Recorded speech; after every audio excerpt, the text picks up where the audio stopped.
How you doing? You ready to go play in some snow? You got your snowshoes on? Ready. Mr. McBearded face. That's my scarf. Snowshoes. Grab that guy. So, I made a Skipulk in another YouTube video. Some issues here. Which is basically a sled that you pull behind you when you're skiing. Right there. Now I got snowshoes on today, because everybody's got snowshoes, and that's just what we're using today. And I'm about ready to try this out. Strap the crap to me. That's what happens when you're a geardo. You got a lot of gear. So yeah, anyway, we did a good video in the backyard, but now we're gonna try this out and see what she does. I don't even feel it. The deep snow test. Oh man, that's nothing. Nice.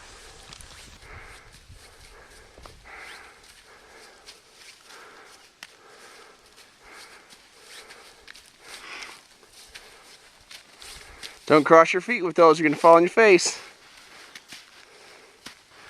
So what are we doing? Snowshoeing. Huh? Snowshoeing. Snowshoeing, but what else are we doing? Fishing. Fishing. So we're going to set up a yo-yo trap to fish. But we need a tripod, huh? What's that? A tripod? You tightening up your snowshoes? Huh? We're going to chop a tripod real quick. You ready for that? Huh? We're going to chop a tripod. What is it? I'll show you. You gonna film it? All right. I need to find skinny little trees that are bendable, and I can make a tripod about as tall as an Aubrey. So, in here,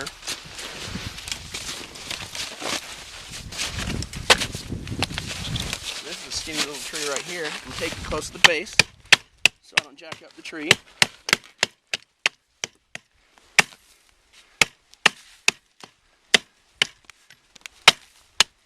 I know I'm going to get questions. This is called a fire hawk. Google it. It's got a fire piston on the bottom so you can start a fire if needed. And it just happens to be a phenomenal hatchet all by itself. Very lightweight. Having a hard time getting any swinging space here.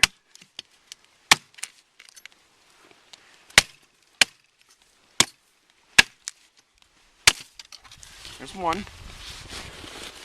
Maybe chop that one in half.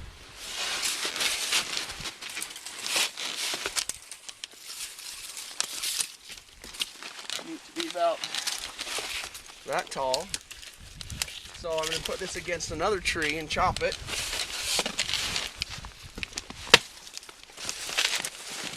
Alright, that's about perfect.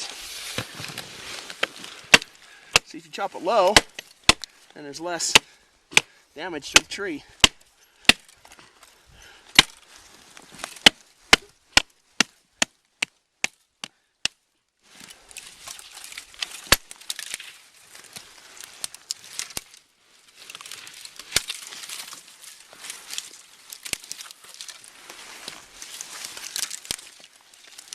That's two.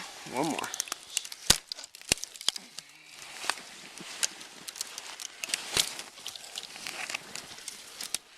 This other one right here is about perfect too. Chop that one down.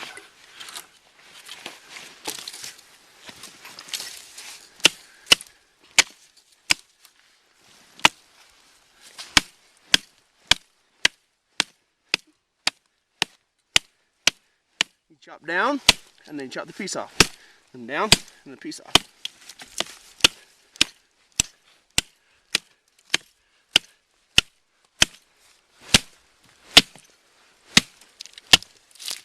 There it is. Okay, you still filming me? Mm-hmm.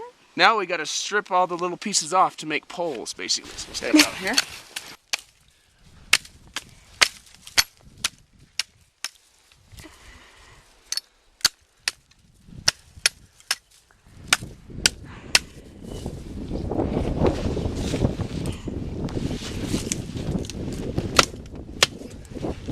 That's when I don't miss the tree completely. January, in the high Uintas, we're good, maybe 9,000 feet roughly. up here. Makes you winded when you walk.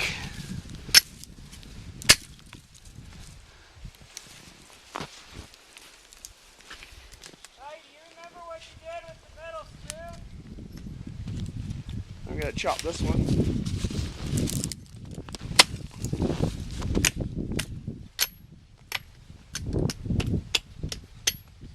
One more.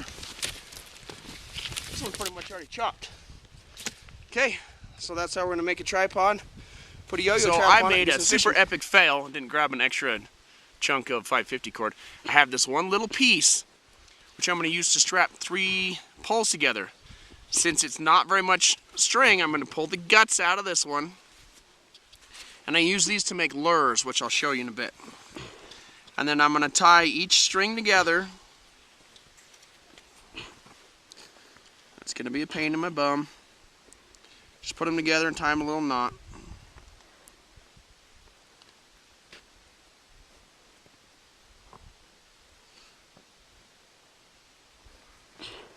What that's going to do is give me one big long piece of string that I'll lash this together with. Kill me. So, I gutted maybe, I don't know, 10 inches of string. And made a huge big string out of it. All I'm going to do is lash this little guy together. These 3. You ready for me to catch a trout? Yeah, let's see here.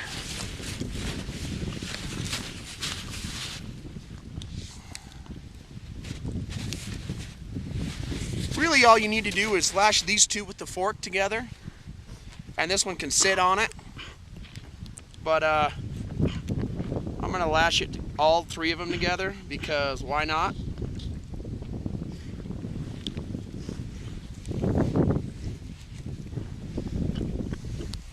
And as you can see, there's a lot of string inside of a 10-inch little chunk of 550 cord.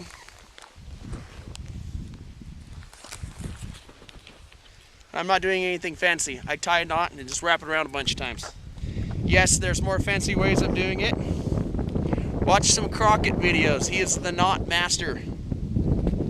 Maybe if I remember, I'll put a link to his site. Those guys are out shooting coyotes today. Without me, that's all right. They're not up here doing this. They're not fishing, brother. They're not fishing.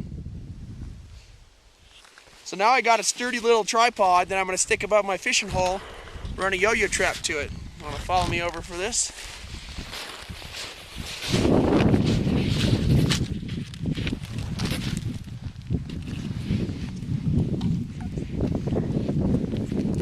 Like the man said, that was easy. I got this little fishing kit, BHQ. It's like $6. Come on, $6. But I've taken over your fishing hole. Oh, not yet. In a second. And then I've got this little device called a yo-yo trap. I got 4 of these on eBay for $20. It's super cheap.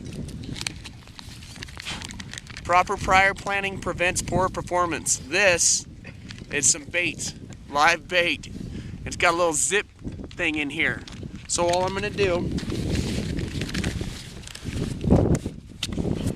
pull this guy out.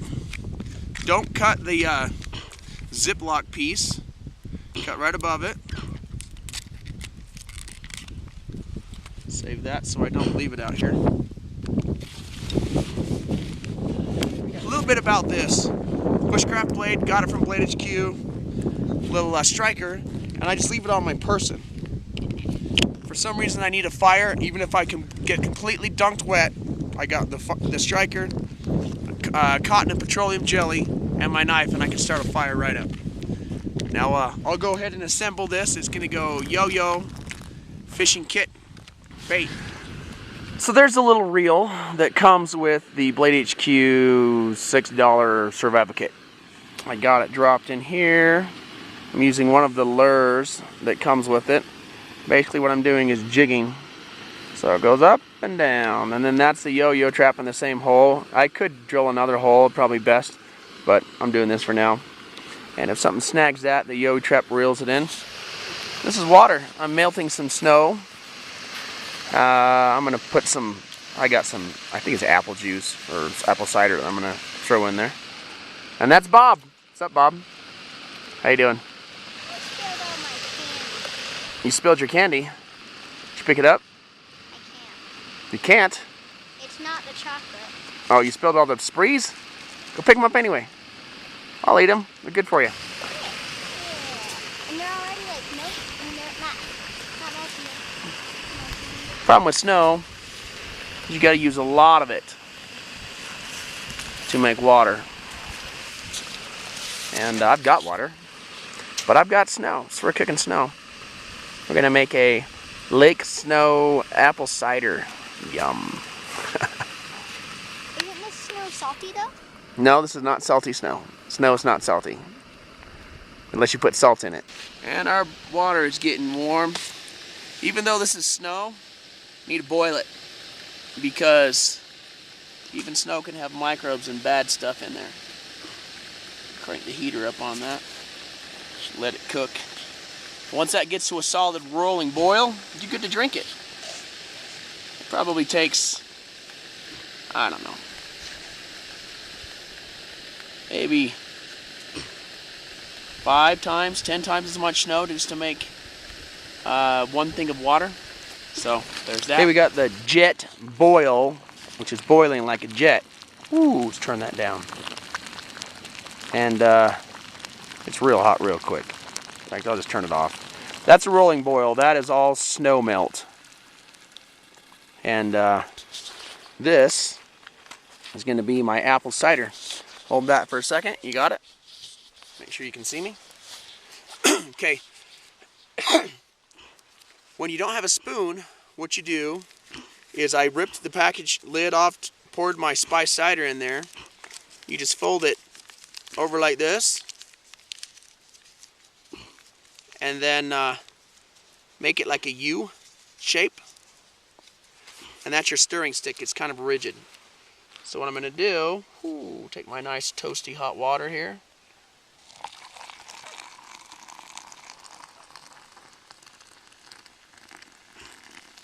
probably plenty. You can use my stirring stick. I've got a spoon, but where's the education when you use the spoon? So now, that's hot. That's crazy hot.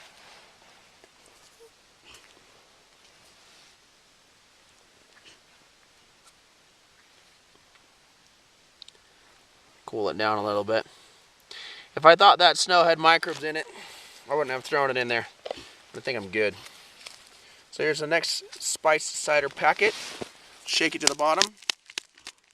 Rip the top off. Pack it in, you pack it out, so don't leave any garbage behind. Pour that in there. Turn it into a stirring device. Flatten it out, make it into a little U. Good to go. Pour a little more of that water there.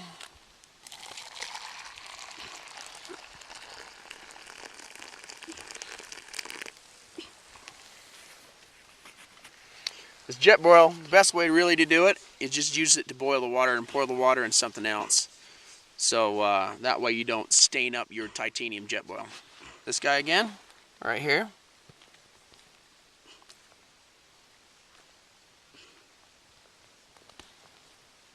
Stirring it up real good.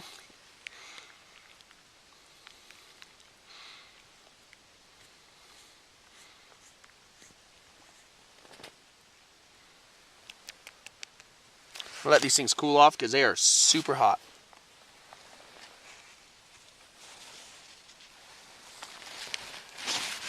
And that's what you do if you don't have a spoon. My awesome camera person, Bob, smile. You catch a fish yet? I don't know. You caught one. What do we do with it? We put it back in How come? You gotta talk loud so the camera can hear you. because it was teeny. It was teeny, wasn't it? So catch me a big one. All right, say bye. Bye. Bye. Okay, I think I got a fish on this thing. It should. Reel it up. Yep, it's reeling it in. didn't pull on it very hard, so it wasn't biting very hard. That's the way that yo-yo trap works. There's the bipod. That's the fish. So hold this for a second, Bob. You got it. Back up so you can see everything.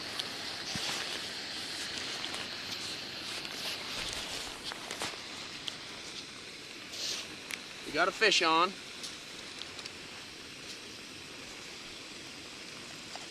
So, better reel it up or it's going to get off. Yep, I got one. Right there. Woo! Oh, snapper. And he's messing up with my others. Untangle him.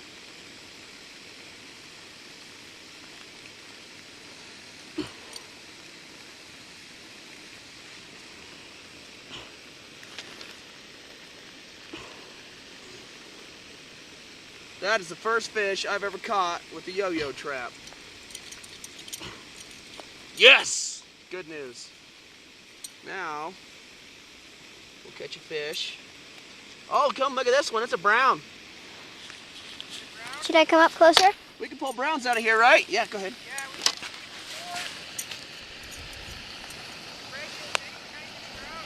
You what?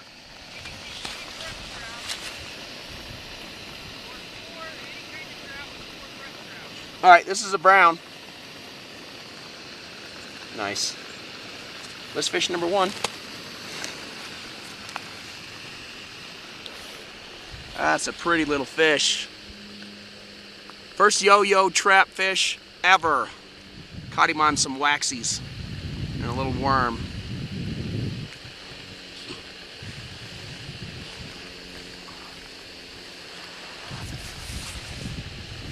Throw some waxies back on there. I can even probably reuse this worm. When you're survival fishing, which we are replicating, you can reuse a worm, I had worms because I prepared, but we can also use waxies. Yeah, worm's still kicking. Which of these little guys right here, and you get them in a little bag that you can throw in your survival kit with you. They look like a worm, they work largely the same. So there's one fish. I'm gonna process it, and we'll split it up and see if we can't cook it tonight. Drop that guy in there again. Blow my worm off of it.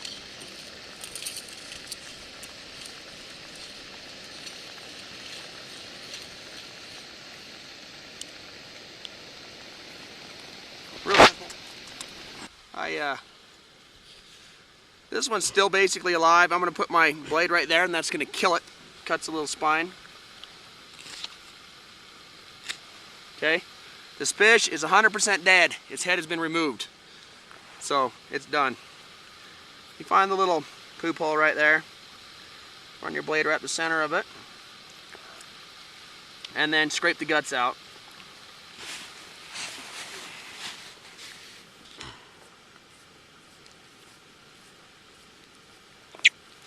Oh, that's freaky. They've got an air bubble in them. I forget about.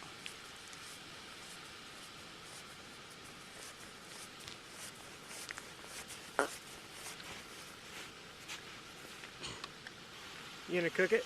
Oh, air bubble went. Making another?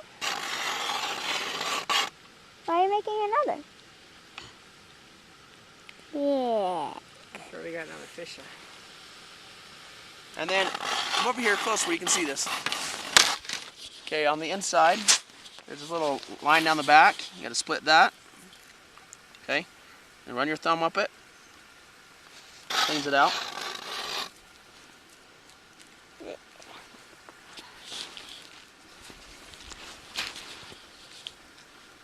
And I'm just gonna remove this head.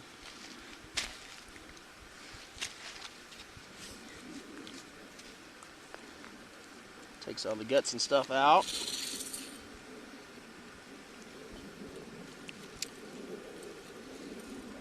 There you go.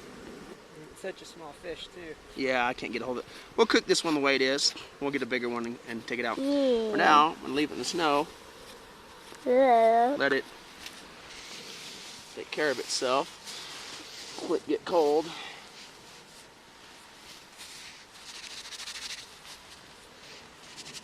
Wash my hands off.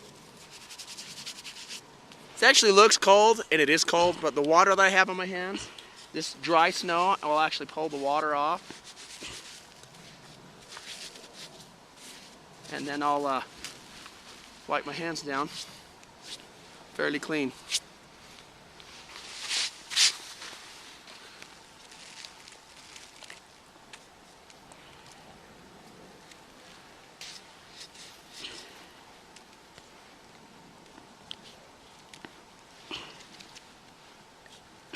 This is a Bushcraft UK blade I got from BHQ, and super sharp, split right through the fish like there was no tomorrow, so it worked out pretty good. That's a little sheath that I've made, holding it. One fish. See if we can catch This is another Aubrey's first fish. Keep reeling it in. Her first survival ice fishing fish. Got a little bit of knot, so I'm gonna shut the thing off and clean that up. Okay, stop winding it up. There's her fish. Little trout. Nice. All right, there's a hole. Fish number one. Captain Beardgan. You drop it back in the hole. Give it a kiss, Aubrey. You're not gonna kiss the fish? Huh? I'll kiss it if you kiss it. All right, there's one down. Now we need to make a fire and cook the sucker up. All right. Fish slide. Okay, pull it out. Ready? Yeah. Woo! Fish on! Woo! Not a bad little fish. Now quit catching them so I can catch some. That's a rainbow there. Nice. Keep it or throw it back. Hey, Happy, put him back in the hole. We'll keep a big one that we can eat. Yeah. It's not bad, actually. Probably big for this lake, but And pull it out and we'll eat it. you can eat those More right food, now. more good.